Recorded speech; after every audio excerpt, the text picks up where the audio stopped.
So we are on Reddit today, which most of you will know Reddit, and we are on Bike Wrench, which is a forum there for bicycle problems, basically forum in which you can exchange your problems and basically seek help, which is a great idea, by the way. I think help yourselves, etc.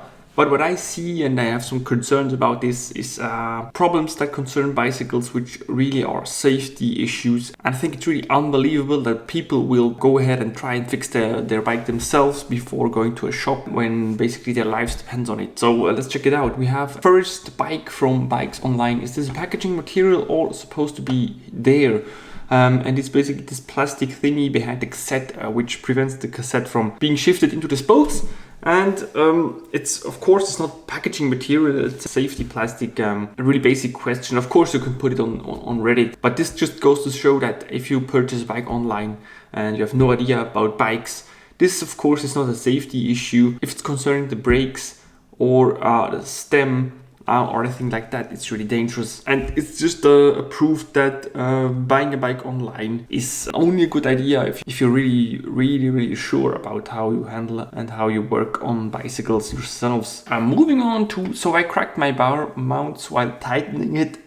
Any fixes? So I basically broke his stem, which can be pretty dangerous, because when you have three screws holding onto the bar, and you put down a lot of power, it can easily break. So this is really a life-threatening issue there, and I think there aren't any fixes, and I hope in the comments the people suggested that he will replace the stem immediately. But I think it's just pretty weird that again he goes on to Reddit before going to a bicycle shop, and I think the trust in mechanics is basically nowhere to be seen. Let's go ahead and options for damaged threads on the left crank. This is the classic, I think, because it's the left-hand thread, and as it seems, most of people don't know that, and so they go ahead and try and screw the pedal in the clockwise position, so they fuck up the thread basically, which can be pretty expensive. And also there, before reading any manual or going to a bicycle shop, they try and fix it themselves, which is pretty difficult for me to see. Next one, having a hard time set up a front derailleur. We look at the really ultra cheap shit derailleur, SIS Shimano. It looks dirty, the chain looks dirty, a lot of dirt. It will not run as it should. It's not clean, and or loop doesn't look like it. And then he writes the FD 3-speed something 42 teeth did marked on it.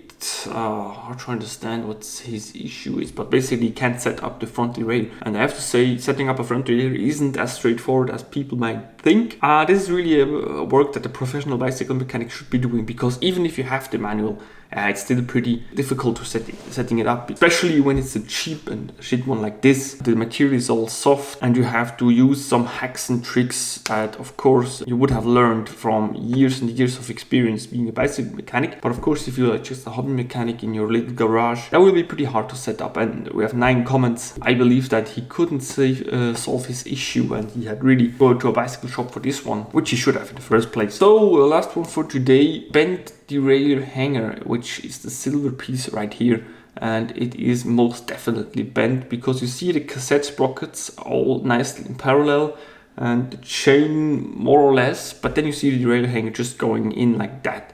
Really bad.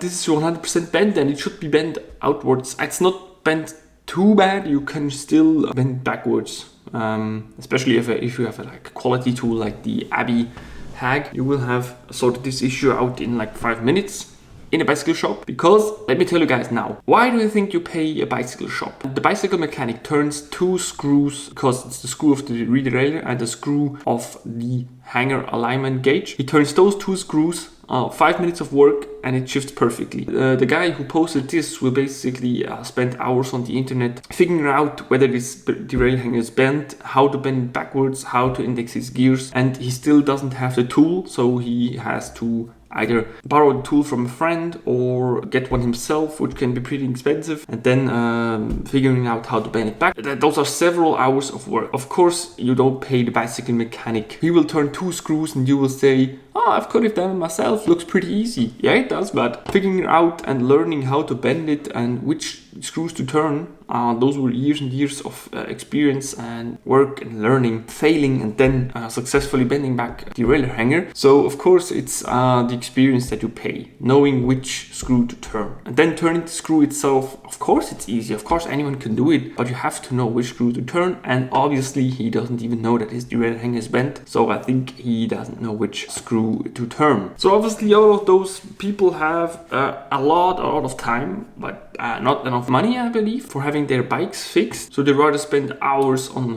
Reddit and then trying to fix their bikes. Of course, you can't forbid them to do that. In my opinion, you should be careful with questions like these, and also with wanting to fix your own bike on parts you don't even know and which screws to turn. It can be pretty dangerous. I suggest you always go to a local bike shop for having those issues fixed that you don't know anything about. Thanks for checking out this video. See you in the next one.